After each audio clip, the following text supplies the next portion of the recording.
A new chapter in a long-running story. It's too easy for the wrong people to sneak the wrong things into federal buildings. The Federal Protective Service provides the mostly contracted guards. The Government Accountability Office did what you might call a pressure test to see if dangerous items could get past them. The results show there's some work to do. Here with details, the GAO's Director of Physical Infrastructure Issues, Dave Marroni. Mr. Marroni, good to have you back. Happy to be here, Tom. And just review for us briefly where Federal Protective Services lives in the federal hierarchy. So it's within the Department of Homeland Security. It provides security for GSA-controlled buildings. Okay, and it used to be GSA at one time. It did. Before 9/11. After 9/11, it shifted over to DHS. Okay, got to keep those chess pieces in your eyes. Let's start with what GAO did here. You were tasked with trying to see what would happen if you tried to get the wrong things in. Tell us the methodology and what happened. Right. So we were looking at two long-standing challenges that FPS has had in providing security at federal buildings. First, we looked at how effective its contract guards who secure these buildings and control access to them, how effective they are at detecting and preventing prohibited items like pepper spray, batons, knives from getting into those buildings. And then secondly, we looked at the systems that FPS uses to oversee those contract guards and how effective those are as well. And the bottom line is we found issues with both areas. And you went to a selected number of buildings with these illicit items to see if you could get them through. How did that happen? Correct. So we did a total of 27 covert tests where we had investigators go to 14 different buildings throughout the country, and they had backpacks with prohibited items in them. So in our case, we used pepper spray, a baton, and a multi-purpose tool with a knife, things you wouldn't want to get through and have on the other side that could cause real harm if someone had malintent. And we simply went through the screening process. Can we get this bag through with this prohibited item? Will the contract guards catch them through screening? And screening, I guess, consists of putting the backpack on a conveyor going through a metal detector? So it depends on the facility. A lot of times it will be what you've described, going through a piece of equipment for them to be scanned. Sometimes it might involve the guard going through the bag using their hands, using a baton, but basically looking at the bag, seeing what its contents are, and trying to detect the prohibited item.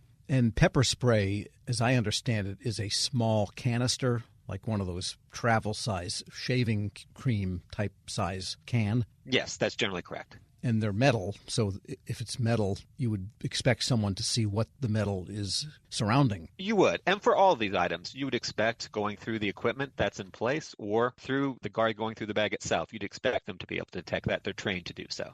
And the baton is not a cheerleading baton, but some kind of a hard, blunt stick that could be used as a weapon. Exactly. All right. And how often, you said you did 27 checks, how often did the things get through that should not have?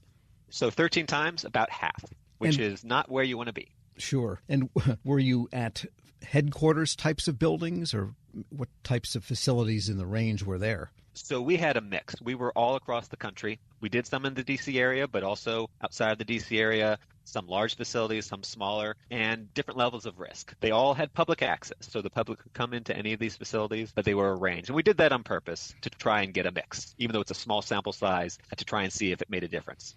And by the way, is there signage or some sort of indication for visitors of what is prohibited? Obviously firearms, you can imagine, and knives, but what about those other items? Right. Generally speaking, there'll be a list of these are items that are not allowed in the facility. And if someone still tries to bring them in, the guards are supposed to detect them. And if it's an item that's legal, just can't be allowed in the building. Say pepper spray may be legal outside of the building. Person is directed to remove the item from the building. And if it's something that's illegal, then the guard is to detain that item.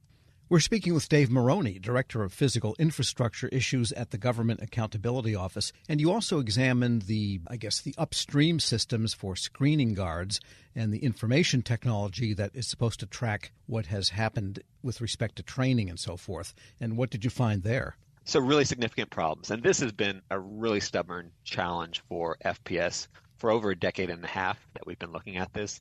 And these systems are really important because this is how FPS oversees the contract guards. It's how it makes sure that posts are being staffed appropriately with qualified guards at the times when they're supposed to be. It's how they track billing. It's how they track all sorts of things about the contract guard program, over 13,000 contract guards that they have to provide oversight for. And what we found is these systems still are not where they need to be. For example, one of the systems that's meant to track that a qualified guard is at post at the times they're supposed to be. Started to be developed over 10 years ago, was piloted 6 years ago, and still isn't fully implemented in any region in the country, and has some major issues beyond that as well. So in other words, there's almost a blind spot on the part of FPS management as to who has been trained properly for what. Well, it's certainly inefficient. They have that information, but it's not in a centralized system. So a lot of this involves manual data entry, paper-based systems in this digital age, which prevents you from having the kind of real-time information you'd want and should have at this point. All right, so then I can imagine what your main recommendations were. Let's review those. So we are actually still in our engagement right now. I gave a testimony last week on our preliminary results. So we don't have recommendations yet. I fully expect we will when the final report for this comes out in later this year. But I think the bottom line is clear at this point, which is FPS needs to pay sustained attention and take deliberate action, both to improve its detection of prohibited items and secondly, to address these long-standing concerns on its data systems.